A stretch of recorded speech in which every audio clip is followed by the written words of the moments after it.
जय श्री राम दोस्तों।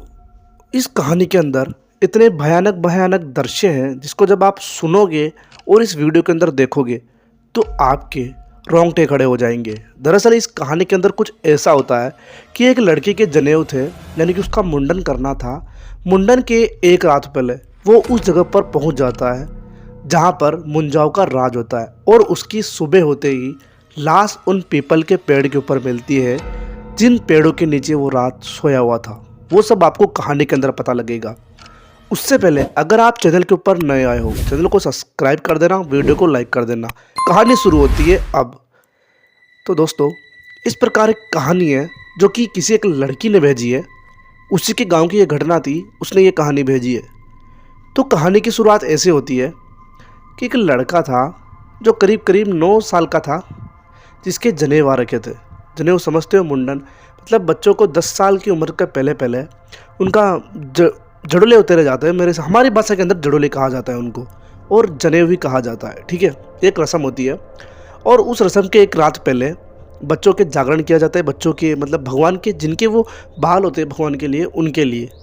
और सुबह उनके लिए उनका जनेऊ किया जाता है और जनेऊ के थोड़ी देर बाद गांव के लोगों को भोजन कराया जाता है। इस प्रक्रिया के अंदर ये होता है।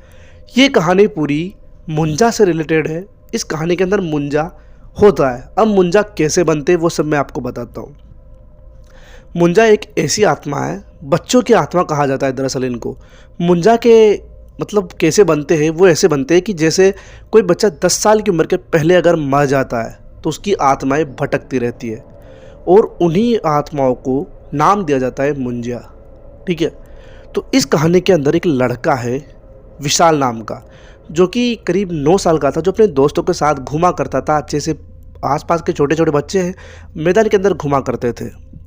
गांव के प्रत्येक बच्चे को ये चीज़ पता थी कि गांव के बाहर जो पीपल का पेड़ का बगीचा है वहाँ पर बिल्कुल भी नहीं जाना, क्योंकि ऐसा कहा जाता है कि जो पीपल का पेड़ है, ये बरगद का पेड़, यहाँ पर सब कुछ है। तो इस जगह पर जो भी ये बगीचा है ये एक साधु ने बनाया था। दरअसल कई 20 साल पहले ये बनाया था और काफ़ी बड़े बड़े यहाँ पर पेड़ थे पहले ही, तो उसने ये बनाया था और यहाँ पे कई भटकती आत्माओं को उसने कैद करा था। तो हर गांव के लोगों को रात तो छोड़ो, दिन के टाइम भी इन पीपल के पेड़ों के अंदर से अजीब अजीब तरीके की आवाज़ आती है जो कि बिल्कुल डरावनी है। और रात के टाइम तो ये और भी भयानक मंजर हो जाता है।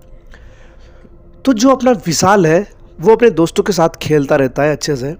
उसके जनेवा रखे थे और घर वालों ने प्लान बना रखा था कि आज की रात अपन जागरण करेंगे और दूसरी सुबह इसके मुंडन होगा इसका, और अच्छे से गांव के लोगों को भोग कराएंगे, यानी कि भोजन करवाएंगे। अब विशाल को ये चीज़ पता थी कि गांव के लोग जो होते हैं वो इस चीज़ के बारे में ज़्यादा बात करते हैं। जो कि वो मैदान था, वो गार्डन था जिसके अंदर पीपल के पेड़ थे। उसके अंदर मन के अंदर यही विचार था कि मैं एक बार जाऊंगा तो सही। अब आज जागरण था घर के अंदर, तो उसको लगा कि यही सही मौका है, आज ही मैं जाता हूँ और घर के अंदर चहल पहल होगी। तो वो रात के टाइम वहाँ पर उस बगीचे के सामने चला जाता है और जब वो वहाँ पर जाता है तो उसको कुछ अजीब अजीब तरीके की आवाज़ आना शुरू होती है। वो उन आवाज़ों को सुनकर ही डर जाता है और वो वहाँ से वापस आने की सोचता है। पर जैसे वो वापस आता है तो उसके पिताजी की आवाज़ उसको पीछे से आती है। वो सोचता है कि यार पापा यहाँ पर कैसे हैं, और आवाज़ ऐसी थी, उसने कहा उस आवाज़ ने, बेटा मैं यहाँ पर अंदर हूँ और मैं बहुत बड़ी मुसीबत के अंदर हूँ, अंदर आ बेटा और मुझे बचा। अब कोई भी छोटा बच्चा 9-10 साल का अंदर जाएगा ही जाएगा, क्योंकि अंदर पिताजी की आवाज़ आ रही है। तो अंदर चला जाता है और अंदर जाने के बाद वो उस चारों तरफ घूमता रहता है उस बगीचे के पीपल के पेड़ों के नीचे। जब सुबह होती है तो सुबह देखते हैं लोग कि पूरे गांव के अंदर विशाल का ढूंढना शुरू हो गया है। बहुत ज़ोर ज़ोर से लोग चिल्ला रहे थे कि मेरा बेटा गया तो गया कहाँ, क्योंकि यही आज रात थी और सुबह के टाइम हो चुका था और सुबह ही उस बच्चे के मुंडन करना था। काफ़ी डरावनी कहानी है। तो उसके बाद वो गांव वाले पूरे गांव के अंदर उसको ढूंढना स्टार्ट कर देते हैं। पर फिर से किसी के रोने की चिल्लाने की आवाज़ आती है। जो कि उस गार्डन के आसपास घर थे वो चिल्ला रहे थे। उन्होंने देखा कि विशाल की लाश उस पेड़ के ऊपर लटकी हुई है। उसके बाद क्या होता है, घर वाले आते हैं और उसको लेकर आते हैं और उसका अंतिम संस्कार किया जाता है। जो भी मतलब उसकी क्रियाविधि थी वो किया जाता है।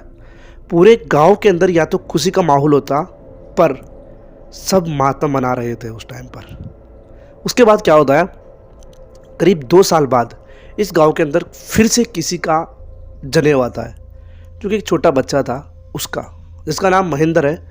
उस बच्चे का जनेऊ था। सब घर वालों को पता था कि बच्चे को कभी भी ढीला यानी कि अकेला नहीं छोड़ना है, बच्चे को बिल्कुल अकेला नहीं छोड़ना है, क्योंकि पहली जो घटना हुई थी वो बहुत भयानक थी। अब मैं आपको एक चीज़ बताता हूँ, जब वो मरा विशाल, तो उसकी आत्मा उस पेड़ के अंदर जिसके ऊपर लटका था उसके अंदर शायद कैद हो गई थी, क्योंकि ऐसा कहा जाता है कि इस पेड़ के अंदर उस बच्चे की आवाज़ हर रात आती है, जो कि विशाल की आवाज़ है। पर अभी तक उसने किसी को नुकसान नहीं पहुंचाया। अब महेंद्र जो था, उसके जनेऊ थे, उसको पता था कि मैं रात के टाइम घर पर सोऊंगा, मैं जल्दी उठूंगा और मेरे को जो सुबह की प्रक्रिया है उसके अंदर भाग लेना है और बस एंजॉय करना है।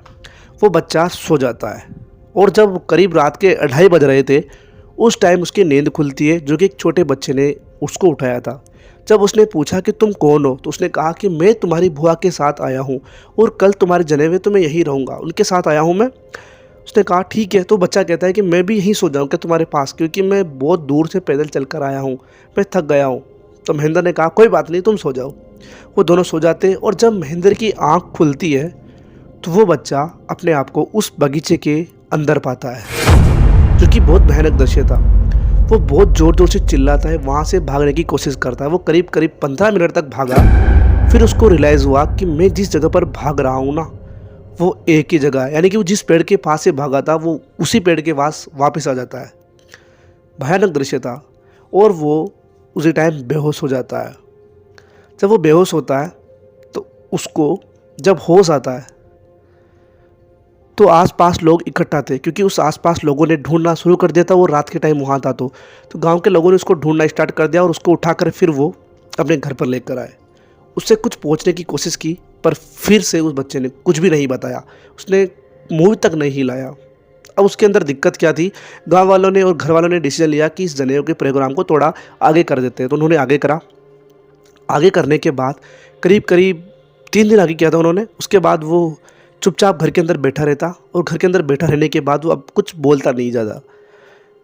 फिर उसको एकदम से सामने से बुआ आती दिखाई देती है और वो बुआ के साथ वही लड़का आता है जो रात इसके साथ सोया था। वो बच्चा उसके साथ दिखाई देता है। उसको देखकर वो कुछ बोलता तो नहीं, पर डर जाता है। 1 दिन निकला, 2 दिन निकला। उसके बाद वो अपनी माँ से कहता है कि माँ, ये लड़का है कौन अपने घर के अंदर जो इतनी रात को यहाँ पर घूमता है, और एक बात बताओ ये बुआ के साथ क्यों आया है। और यही बच्चा था जो मेरे को रात को वहाँ पर लेकर गया था उस बगीचे के अंदर, और मेरे साथ सोया भी यही था। उसकी माँ परेशान हो जाती है कि ये बोल क्या रहा है, किस बच्चे की बात कर रहा है, क्योंकि महेंद्र ने कुछ ऐसी बात बोली जो उनके माइंड के अंदर खटक गई। उसने कहा कि माँ, मैं जिस रात वहाँ पर सोया था उस बगीचे के अंदर, बुआ के साथ लड़का आया था। तो उसकी माँ ने उसके पिताजी को पूरी बात बताई। उसके पिताजी ने कहा कि बेटा, जिस रात बुआ आने वाली थी उस रात इनको कोई प्रोग्राम था, तो बुआ उस रात तो आई ही नहीं, बुआ सुबह आई थी। और तू जिस बच्चे की बात कर रहा है, यहाँ पर किसी ने कोई भी बच्चा नहीं देखा, ना बुआ के साथ कोई बच्चा आया। पूरा गांव शॉक्ड हो जाता है कि ये क्या बात कर रहा है, क्योंकि वो सिर्फ महेंद्र को दिखाई दे रहा था। उसके बाद अब उन्हीं को बुलाया जाता है जिसने इस गार्डन यानी कि जो मैदान है इसके अंदर पीपल के पेड़ है, उसको साधु को बुलाया जाता है जिसने इसमें ये आत्मा इकट्ठा करी थी। उसको बुलाने के बाद वो कहता है कि इसको उस पेड़ के अंदर एक बच्चे की आत्मा ने इसको पोजेस कर लिया था, और इसकी किस्मत ठीक है, भगवान इसके साथ है जिसकी जान बच गई, वरना वो इसको मारने वाला था। उसने कुछ क्रिया विधि करी और क्रिया विधि करने के बाद इस बच्चे को आज़ाद करा इन चीज़ों से, और अब वो लड़का ठीक है, उसका जनेऊ हो गया। पर दिक्कत अभी भी एक है, वो अब कम ही बोलता है। ये दिक्कत है दोस्तों। मुंजा भी इस दुनिया के अंदर एग्जिस्ट करते हैं, ऐसी बात नहीं है। मुंजा आत्माएं, बुजुर्ग वयस्क, ऐसी चीज़ों के अंदर आत्माएं भी होती है। अलग अलग तरीक़ों के लोग जो मौत होती है वो अलग अलग तरीके से बनते हैं, क्योंकि अगर वयस्क की या बड़ों की मौत होगी तो पता नहीं वो क्या बनेंगे, पर बच्चों की अगर मौत होती है जो कि वो मुंजा बनते हैं। पीपल का पेड़ इन्हीं के नाम से फेमस है कि उसके ऊपर मुंजा रहता है। दोस्तों, कहानी कैसी लगी? कहानी अच्छी लगी हो तो वीडियो को लाइक कर दे, चैनल को सब्सक्राइब कर दे। मिलता हूँ आपसे अगली कहानी में, तब तक के लिए बाय बाय।